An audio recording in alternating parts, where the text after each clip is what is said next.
Students, we have already discussed about the one of the anthelmintic drug that is mebendazole, which is very important and broad spectrum drugs में include होती है. So today we will discuss about the next drug which is albendazole, which is also similar to mebendazole. बिल्कुल उसके similar ही है mebendazole के, but इसमें कुछ there are some differences between mebendazole and albendazole. Almost similar है, लेकिन हम वो discuss करेंगे कि इसमें क्या क्या differences आ जाते हैं. तो chemically बात करें, so let's begin with the next drug or next anthelmintic drug that is albendazole. albendazole के साथ start करते हैं. Chemical nature की बात करें तो chemically इसका nature वैसा ही है. ये किससे belong करता है? बेंज इमिडाजोल से. जैसे mebendazole करता था, it belongs to Benz imidazole. Benz imidazole से बिलोंग करता है. और mebendazole की तरह इसका भी जो स्पेक्ट्रम है, ब्रॉड स्पेक्ट्रम एक्टिविटी है. It also poses broad spectrum activity. आपको बताया था ब्रॉड स्पेक्ट्रम एक्टिविटी क्या होता है.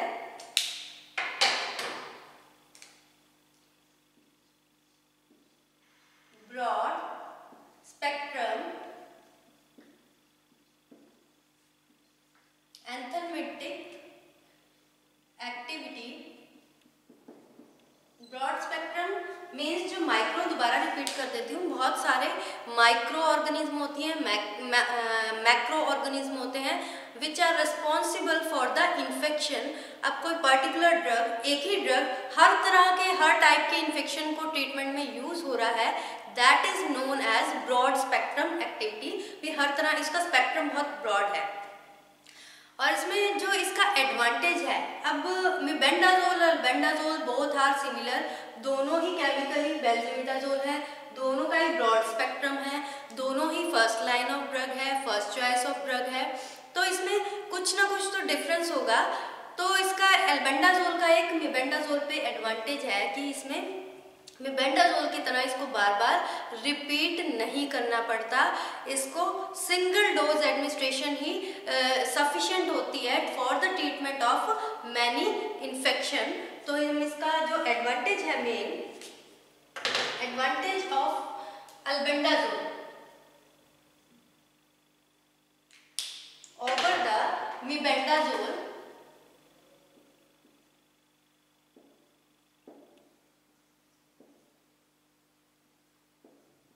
over mebendazole.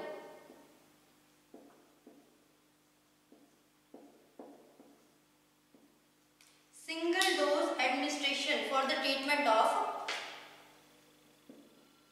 single dose administration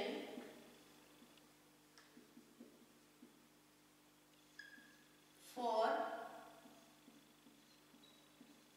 treatment of many infections.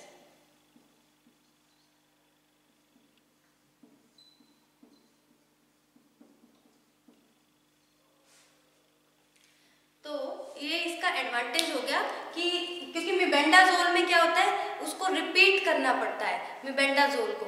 अब इसको रेपिटेशन की रिक्वायरमेंट नहीं होती.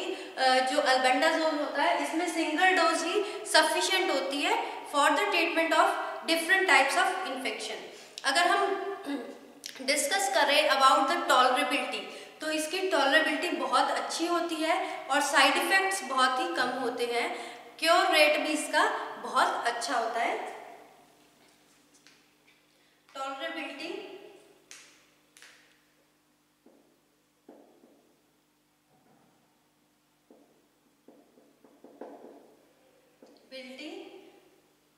एंड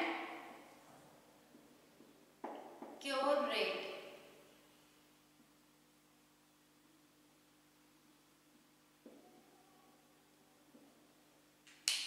अच्छा होता है, good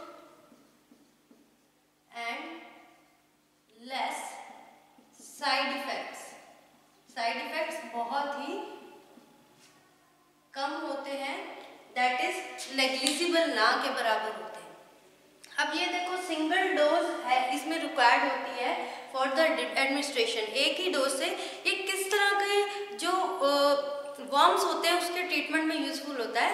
so one dose treatment is effective in case of ascaris, hookworm and enterobiasis. One dose treatment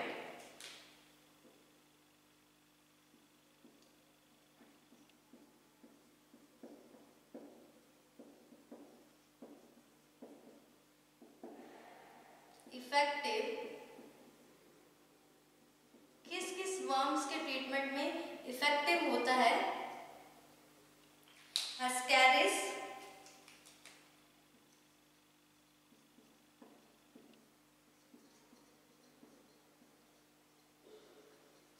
इनके केस में एक ही डोज सफिशिएंट होती है, and एंटीरोबियासिस,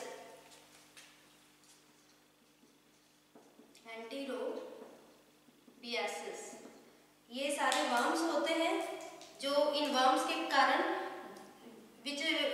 these worms are responsible for the infection, so इनके इन्फेक्शन के ट्रीटमेंट के लिए सिर्फ एक ही डोज सफिशिएंट होती है।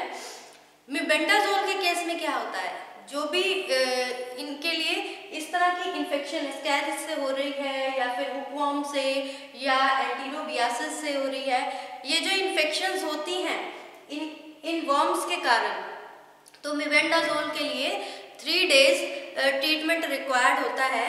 और इसमें क्या होता है, जो एक ट्राइकियासिस होती है, ट्राइकियासिस भी इन्फेक्शन कॉज करता है। इसमें ये जो अल्बेंडाजोल है ये बहुत इन्फीरियर है, अगर हम बात करें it is inferior than mebendazole. It means ये ज़्यादा इफेक्टिव है इन केस ऑफ ट्राइकैरियासिस। जो ट्राइकैरियासिस एक वर्म है जो कि इन्फेक्शन कॉज करता है, उसमें एल्बेंडाजोल इज मोर इन्फीरियर, यानी उससे ज़्यादा बेटर है। जो एक्शन होता है एल्बेंडाजोल का, यानी जो इफेक्ट होता है वो ज़्यादा बेटर होता है एज कंपैरेटिव टू मेबेंडाजोल। किसके कंपैरेटिव? मेबेंडाजोल के कंपैरेटिवली। उसके बाद एक बार इसका मैक ऑफ एक्शन दोबारा से देख लेते हैं। आपको मैंने बताया था, उसके बाद हम डिस्कस करेंगे और भी कुछ इन्फेक्शंस है, किसके लिए कितनी डोज चाहिए, कितना ट्रीटमेंट चाहिए, क्या क्योर रेट है, वो हम आगे डिस्कस करेंगे। उससे पहले हम mech of action, mode of action कैसे काम करता है वो हम डिस्कस कर लेते हैं। इसका मैक ऑफ एक्शन सिमिलर है जो कि प्रीवियस लेक्चर में मैंने आपको बताया था, क्योंकि मेबेंडाजोल और अल्बेंडाजोल बोथ बिलोंग्स द बेंजइमिडाजोल, दोनों ही बेंजइमिडाजोल कैटेगरी से बिलोंग करते हैं। ये कंजेनर है दोनों ही। सो इनका जो मैक ऑफ एक्शन भी सेम रहता है। मैं एक बार दोबारा रिपीट कर देती हूँ दोबारा से। ये होस्ट सेल है, होस्ट सेल में जैसे वर्म्स हैं वो एंटर करते हैं by different means, by different methods. जैसे बच्चा है सैंड एनगल्फ कर लेता है, या कंटामिनेटेड वाटर से, कंटामिनेटेड फूड से। इस तरह से जो डिफरेंट अनहाइजीनिक कंडीशंस हैं of the under developing countries and developing country, under developed countries और डेवलपिंग कंट्रीज की, उसमें जो हाइजीनिक कंडीशन प्रॉपर्ली मेंटेन नहीं होती, तो वर्म्स है वो किस तरह से अलग अलग मेथड से एक बॉडी, होस्ट सेल की बॉडी में एंटर करता है। एंटर करने के बाद वो पेनिट्रेट हो जाता है। पेनिट्रेशन के बाद वो अपनी सेलुलर एक्टिविटी करने लगता है। अब वो एंटर तो कर गया, यानी होस्ट सेल में उसको घर मिल गया, अब वो अपनी एक्टिविटी करता है। अपनी जो एक्टिविटी, सेलुलर एक्टिविटी में क्या होती है, मेटाबॉलिक एक्टिविटी करता है। मल्टीप्लाई करने के लिए वो क्या करता है, जो उसके ट्यूबुलिन है उसको अरेंज करता है, माइक्रोट्यूबुलिन को अरेंज करता है, ताकि वो खुद सर्वाइव कर सके होस्ट सेल के अंदर उसका फूड लेकर।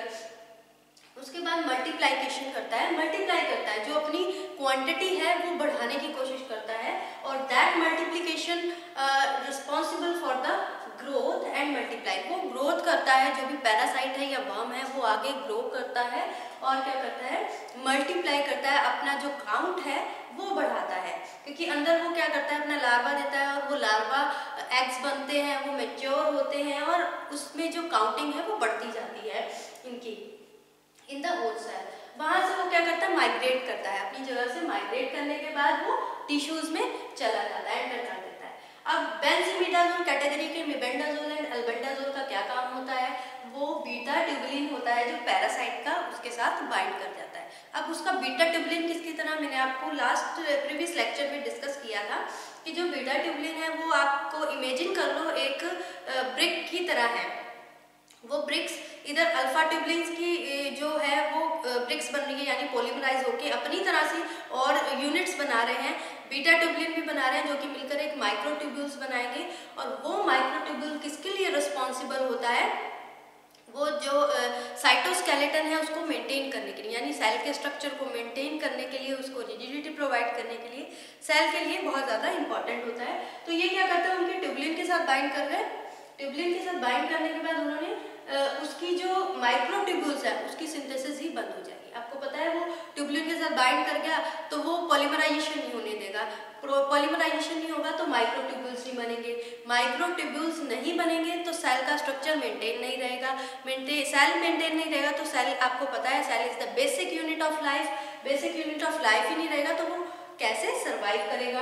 और क्या करता है ये जो अल्बेंडाज़ोल है, ये ग्लूकोज अपटेक, जो पैरासाइट है उसको ग्लूकोज नहीं लेने देता, यानी उसकी ability to use the glucose वो ही नहीं रहेगी, तो वो एनर्जी कहाँ से उसको मिलेगी, एनर्जी नहीं मिलेगी तो वो सर्वाइव नहीं कर पाएगा। और दूसरा टैग वो क्या करता है, ग्लाइकोजन को स्टोर भी नहीं करने देता। अब बाहर से वो अपटेक नहीं ले सकता, अगर उसकी बॉडी में ही ग्लाइकोजन स्टोर नहीं होगा तो अंदर से भी नहीं ले पाएगा। अल्टीमेटली जो पैरासाइट है, जो वर्म है, वो सर्वाइव नहीं करेगा और पैरासाइट की डेथ हो जाएगी। तो ये मैकोफैक्चर मैंने लास्ट लेक्चर में भी आपको रिपीट की, लास्ट लेक्चर में भी बताया था और इस लेक्चर में मैंने रिपीट कर दिया, because both belongs to the benzimidazole congener है, तो दोनों का जो मैकोफैक्शन है, मोड ऑफ एक्शन है, वो दोनों का सिमिलर है। उसके बाद हम डिस्कस कर रहे थे यहाँ पे कि इसमें जो ट्राइकैरियसिस है उसकी जो ट्रीटमेंट में अल्बेंडाज़ोल है वो बहुत ज़्यादा इंफीरियर है, बेटर है, ज़्यादा एफिकेसी है, इसमें ज़्यादा इफेक्टिव है एज कंपेरेटिव टू मेबेंडाज़ोल। अब इसमें एक स्ट्रॉन्ग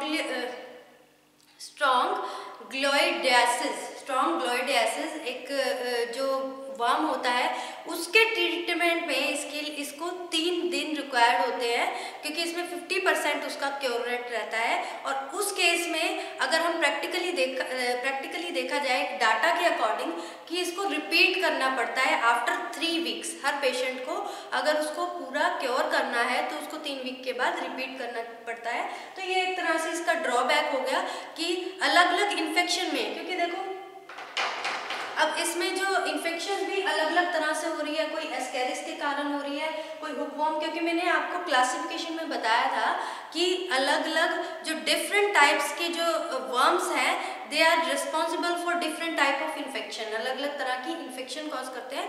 तो उसके लिए जो चॉइस ऑफ ड्रग है वो भी अलग होती है, डिफरेंट होती है। उसी तरह से जो अल्बेंडाज़ोल और मेबेंडाज़ोल है ये ज़्यादा इफेक्टिव है फॉर द नंबर ऑफ जो इन्फेक्शंस कॉज कर रहे हैं वर्म्स उनके ट्रीटमेंट के लिए। लेकिन कुछ ऐसे भी है जैसे स्ट्रॉन्ग ग्लोइडियासिस में क्या होता है, इसको 3 दिन लगते हैं ट्रीटमेंट के लिए, फिर भी 3 डेज ट्रीटमेंट के बाद भी 50% क्योर रेट रहता है।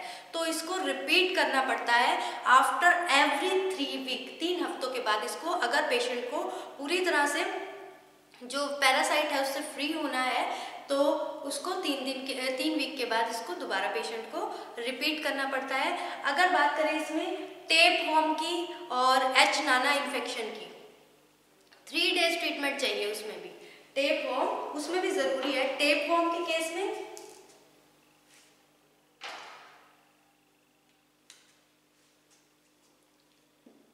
Tape worm and H Nana,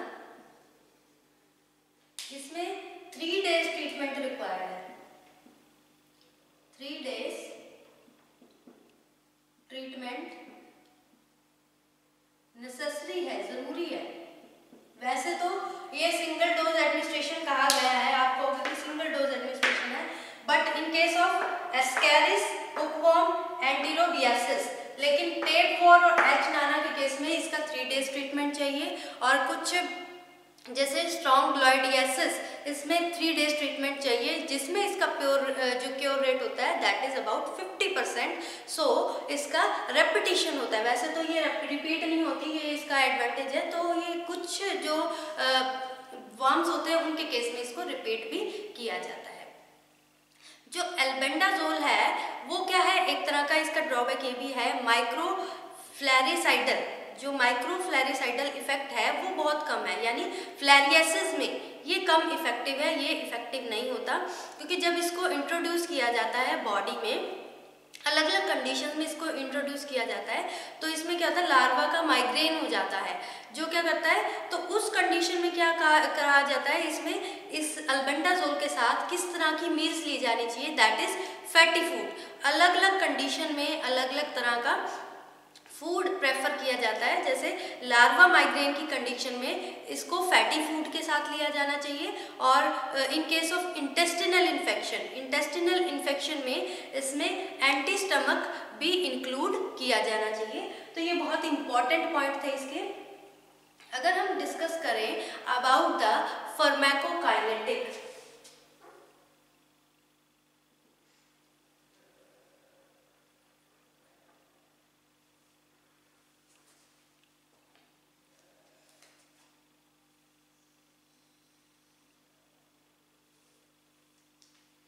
pharmacokinetic में इसकी एब्जॉर्प्शन है, जो एब्जॉर्प्शन है वो इंक्रीज हो जाती है अगर इसको फैटी मील के साथ इंक्लूड करें। एब्जॉर्प्शन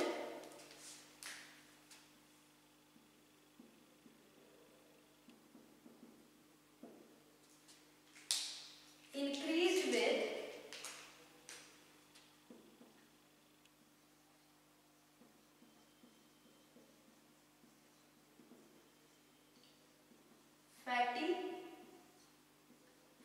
फैटी फूड के साथ एल्बेंडाजोल की जो एब्जॉर्प्शन है वो इंक्रीज हो जाती है। जब हम इसका ओरल अपटेक करते हैं तो इसका जो फ्रैक्शन है उसका सबसे पहले फर्स्ट पास मेटाबॉलिज्म होता है। फर्स्ट पास मेटाबॉलिज्म से क्या हो जाता है, वो कन्वर्ट हो जाता है इनटू सल्फोक्साइड में।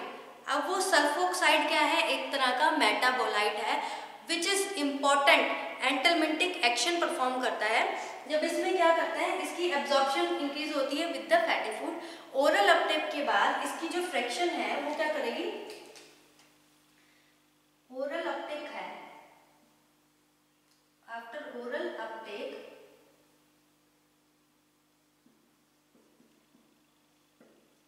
अब ये क्या करेगा, फ्रैक्शन ऑफ albendazole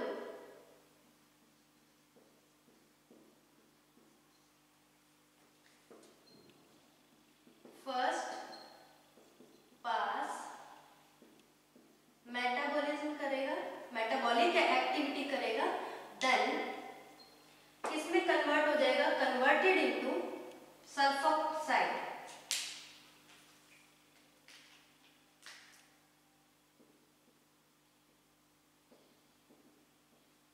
सल्फोक्साइड में कन्वर्ट हो जाएगा। अब सल्फोक्साइड में कन्वर्ट कर दिया, ये क्या है, इट इज अ मेटाबोलाइट। अब वो मेटाबोलाइट है which is very important for anthelmintic action. इसका क्या है, इंपॉर्टेंट एंथलमेंटिक एक्शन है।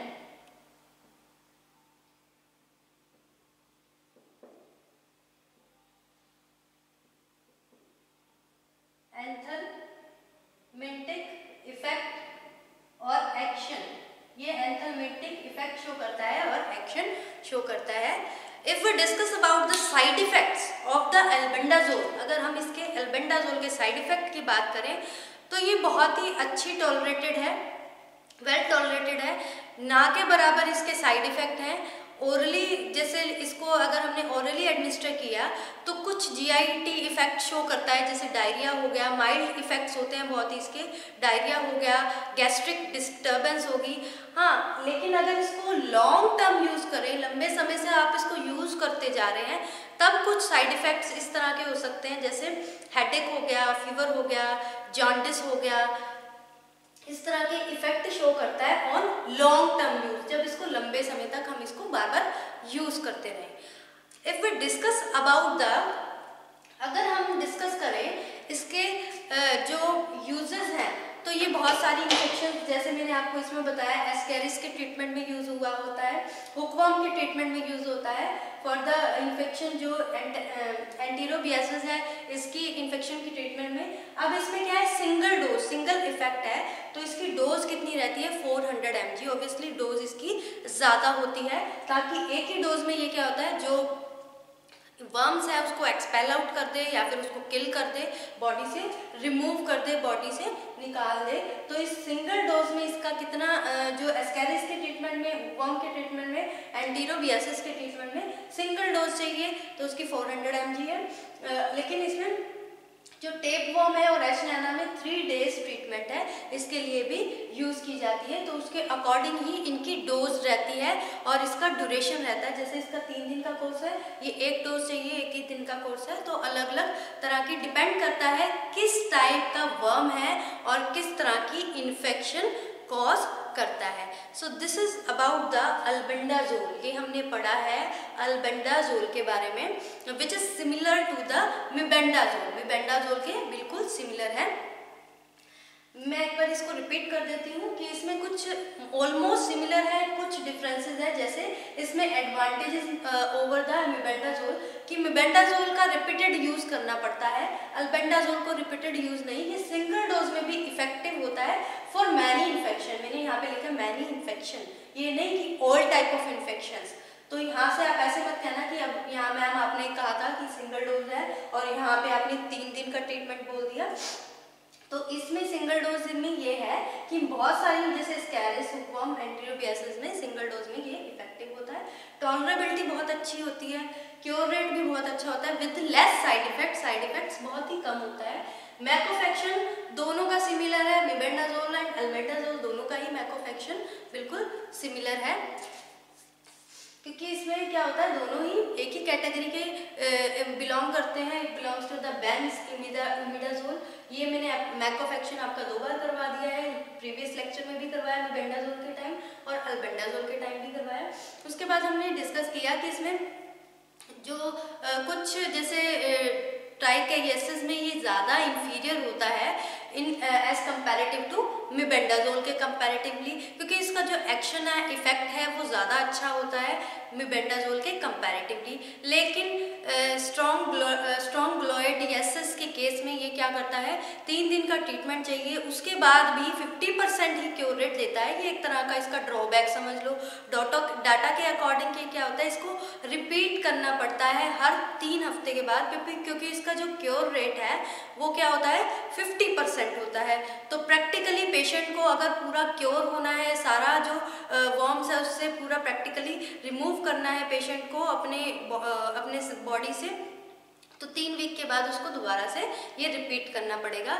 3 days ट्रीटमेंट टेपवर्म और एच नाना के केस में बहुत ज़रूरी होता है, नेसेसरी होता है। इसकी फार्माकोकाइनेटिक की बात करें तो जो अल्बेंडाजोल होता है उसकी एब्जॉर्प्शन फैटी फूड के साथ इंक्रीज हो जाती है। मैंने आपको बताया था अलग अलग कंडीशन में, डिफरेंट कंडीशंस में डिफरेंट रिक्वायरमेंट होती है। जहाँ पे लार्वा माइग्रेन होता है, इसको बॉडी में इंट्रोड्यूस किया, लार्वा माइग्रेन होता है, उस कंडीशन में फैटी फूड की रिक्वायरमेंट होती है। लेकिन अगर इंटेस्टिनल इन्फेक्शन हुआ है तो एंटी स्टमक की रिक्वायरमेंट होती है विद दिस अल्बेंडाजोल। अब इसमें ओरली अपटेक करके अल्बेंडाजोल क्या होता है, फर्स्ट पास मेटाबॉलिज्म, पहले में मेटाबॉलिक एक्टिविटी करता है, which is then converted into sulfoxide में कन्वर्ट हो जाता है, जो कि एक मेटाबोलाइट होता है, और उस मेटाबोलाइट की इंपॉर्टेंट एंथलमेटिक एक्टिविटी होती है। साइड इफेक्ट बहुत ही कम होते हैं, ना के बराबर होते हैं। जो थोड़े बहुत साइड इफेक्ट्स होते हैं दैट इज GIT इफेक्ट, जो कि डायरिया कॉज करता है, गैस्ट्रिक डिस्टर्बेंसेस कॉज करता है, थोड़ी बहुत माइल्ड प्रॉब्लम्स होती हैं उसमें। लेकिन अगर आप लॉन्ग टर्म के लिए यूज़ करते हैं तो it will cause headache, fever, jaundice, इस तरह की प्रॉब्लम भी क्रिएट करता है। So this is all about the albendazole. And next हमारी ड्रग है that is pyrantel pamoate. Pyrantel pamoate is also very important drug, जो कि इंट्रोड्यूस हुई थी 1969 में for the treatment of pinworm, जो कि किसमें कॉज करता है, जो इन्फेक्शन होती है मोस्टली बच्चों के केस में जब छोटे बच्चे होते हैं जैसे मिट्टी वगैरह इनगल्फ कर देते हैं और उनका पेट दर्द होने लग जाता है, तो उस केस में ये राउंड वर्म और हुक वर्म के ट्रीटमेंट के लिए भी यूज़ करने लग गए थे आगे, जो कि अंडर डेवलपिंग कंट्रीज होते हैं, उस केस में इसको यूज़ किया था। तो इसकी जो डिटेल है वो हम इसकी फार्माकोकाइनेटिक, इसका मैक ऑफ एक्शन, इसके यूजेस, इसके साइड इफ़ेक्ट्स, ये सारी पूरी डिटेल हम नेक्स्ट लेक्चर में कवर करेंगे। होप कि आपको लेक्चर में समझ आया होगा। इसको साथ के साथ इसको रीड करिए तो आपको ईजिली समझ में आ जाएगा। जो मैंने ये मोस्टली जो लेक्चर है ये KDT से बना है, तो आप KDT को भी प्रेफर कर सकते हैं। So thank you students. Next lecture में वी विल डिस्कस